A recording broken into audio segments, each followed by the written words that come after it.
မင်္ဂလာပါခင်ဗျာဒီနေ့တော့ကျွန်တော်အထူးဆန်းလေးတစ်ခုပေါ့ခင်ဗျာကျွန်တော်ဗီဒီယိုရိုက်ထားပါတယ်ကျွန်တော်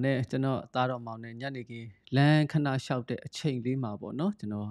ဘာရမဟုတ်ဘူးဗျာစကားပြောရင်းဗီဒီယိုဖိုင်လေးရိုက်ဖြစ်သွားတာအဲ့ဒါလေးကျွန်တော်ဒီမှာဝင်ငှချင်ပါတယ်ခင်ဗျာကဲကြည့်အောင်ပါခင်ဗျာဟုတ်ပြီနော်ဒါအဲ့ဒါကိုအကောင့်လေးစုံတာကို biodiversity လို့ခေါ်ဟုတ်တယ်နော်biodiversity လို့ခေါ်တယ် bio ဆိုတာဘာလဲ bio what is bio life bio ဆိုတာ life diversity ဆိုတော့သူကအစုံပေါ့သွားနော်စုံရှိနေနော်အဲ့တော့ diversity how do you spell diversity biodiversity ဆိုတော့မှာဒီမှာကြည့်အဲ့ထက်မှာဆိုအကောင်တွေအများကြီးပေါ့သွားဒီထက်မှာဆိုအကောင်တွေအများကြီးအဲ့တော့မွေတွေရှိတယ်ဖားတွေရှိတယ်အဲ့လိုအကောင်တွေအစုံရှိနေတော့နော်ကြည့်ပါမြင်ရလားကြည့်ပါဟုတ်ပြီအကောင်တွေအစုံရှိနေရသူကနဲ့သူရှိနေတော့ကောင်းတာပေါ့သားနော်biodiversity ကဲအဲ့ဒါ biodiversity ခေါ်တာပေါ့နော် biodiversity အဲ့တော့ဒီနေရာမှာ bio ဆို life ဆိုတဲ့အသုံးလေးသူနားလည်သွားပြီ diversity ဆိုတော့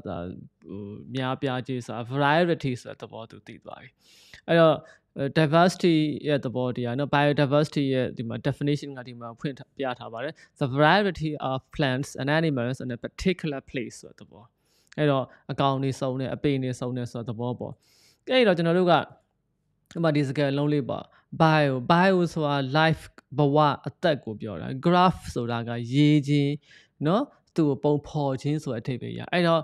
biography ဖြစ်သွားတယ် biography ဆိုတာလူတစ်ယောက်ရဲ့ဘဝကိုကျွန်တော်တို့စာအုပ်တွေပိုင်းနဲ့ရေးထားတယ်သူကဘယ်တော့မှဘာဖြစ်တယ်ဘယ်လိုအချိန်မှာကြာရှုံးတယ်စိတ်မညစ်ဖက်နဲ့ဘယ်လိုလုပ်လိုက်တာပဲလူမှအောင်မြင်သွားတယ်အဲ့တော့မိတ်ဆွေတွေနဲ့ဘဝမှာအောင်မြင်တယ်ဆိုရင်ဘာညာပေါ့စာအုပ်တွေဖတ်ပြီးသူကကြီးပွားသွားတယ်စသဖြင့်ပေါ့ဗျာအဲ့တော့ဒါကိုကျွန်တော်တို့က biography ကိုမြန်မာလိုအထုပ်ပတ်တိခေါ်တာပဲဗျာနော်အထုပ်ပတ်တိအဲ့တော့ရှေ့မှာဒီ biograph ရှေ့မှာ auto ဆိုတဲ့သဘောလေးထည့်လိုက်မယ်ဒီမှာ autopilot ဆိုတာတည် autopilot ဆိုတာကားလူမောင်းစရာမလိုသူ့ဘာသူမောင်းနေတာဒါဆိုသူ့ဘာသူလှုပ်ချင်းဆိုတဲ့သဘောတရားလေး auto ဆိုတာဒါဆိုရင်သူ့ရဲ့ဘဝကိုသူ့ဘာသူပြန်ရေးတာတခြားစာရေးဆရာကိုမငှားတော့ဘူးနောက်ပေါ်စာရေးဆရာကြီးဥအောင်တင်ရသူကစာရေးလဲကောင်းတယ်သူ့ဘဝအကြောင်းလဲသူပြန်ရေးချင်တယ်ဆိုတော့ဆရာကြီးဦးအောင်တင်ကြမှာပြောတော့ဒေါက်တာတန်းထွန်းเนาะကွယ်လွန်သွားပြီဖြစ်တဲ့သမိုင်းပါမောက္ခဆရာကြီးဒေါက်တာတန်းထွန်းကငါပြောချင်သမျှငါအကြောင်းဆိုပြီးတော့သူ့ရဲ့ကိုယ်ပိုင်ရေးထားတဲ့ဟာလေးရှိတယ်နာမည်တန်းထွန်းအဖေဘသူပြတ်တတ်ပဲသူ့ပုံစံတိုင်းသိကောင်းတယ်အဲ့တော့ဆိုလိုချင်တာကဗျာကိုယ့်ဘာကိုရေးတဲ့အထုပ်ပတ်တိဆိုရင်တော့ကိုယ်တိုင်ရေးအထုပ်ပတ်တိဆိုတော့အရှိရ auto ဆိုတာလေးထည့်လိုက်ရပြီအဲ့တော့ကိုယ်တိုင်ရေးအထုပ်ပတ်တိเนาะ biography ရှေ့ရauto ဆိုတာလေးထည့်လိုက်ပါဒါဆိုကိုယ်တိုင်ရေးရဖြစ်သွားပြီဖုန်းကြီးတွေအကြောင်းရေးတဲ့ biography ကိုကြာအတူတူပဲအင်္ဂလိပ်လိုပါဒါပေမဲ့ပါဠိလိုကြောင်းကွာသွားတယ်မြန်မာလိုကွာသွားတယ်ထေရုပ်ပတ်တိခေါ်ပါတယ်ခင်ဗျာထေရုပ်ပတ်တိခေါ်ပါတယ်ကဲအဲ့တော့အဲ့လိုစကားလုံးလေးဘောဟာတာလေးကိုဒီလိုလေ့လာမဲ့ပုံစံလေးကျွန်တော်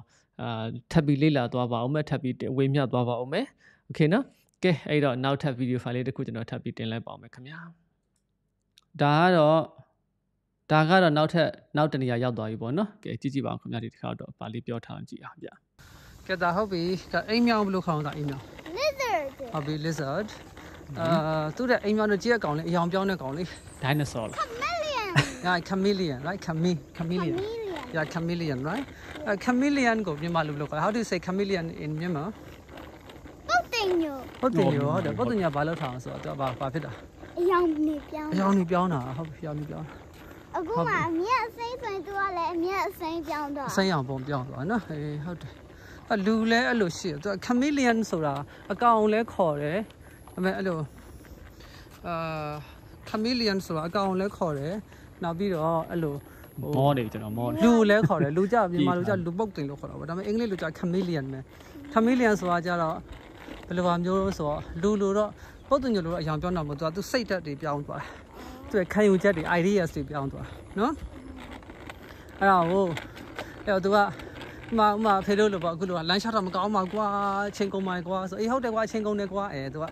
နောက်တစ်ယောက်နဲ့တွေ့လို့ရှိရင်တယောက်လမ်းလျှောက်တော့ကောင်းတယ်ကွာဆိုအေးဟုတ်တယ်ကွာကောင်းတယ်ကွာအဲ့လိုလိုက်လာသူရဲ့ကိုယ်ပိုင်ခံယူချက်မရှိဘူးAre you a chameleon? No, no. Don't be a chameleon. Pop tao tin nhiều nào được không xí thế. Yes man, Believe in yes man. something. Why yes man, yes man, yes man cho là luôn. Ba biểu tu à, ok không nhà luôn à, bọn nó. No, okay, okay, all right. So, how do you call pop tin nhiều in English?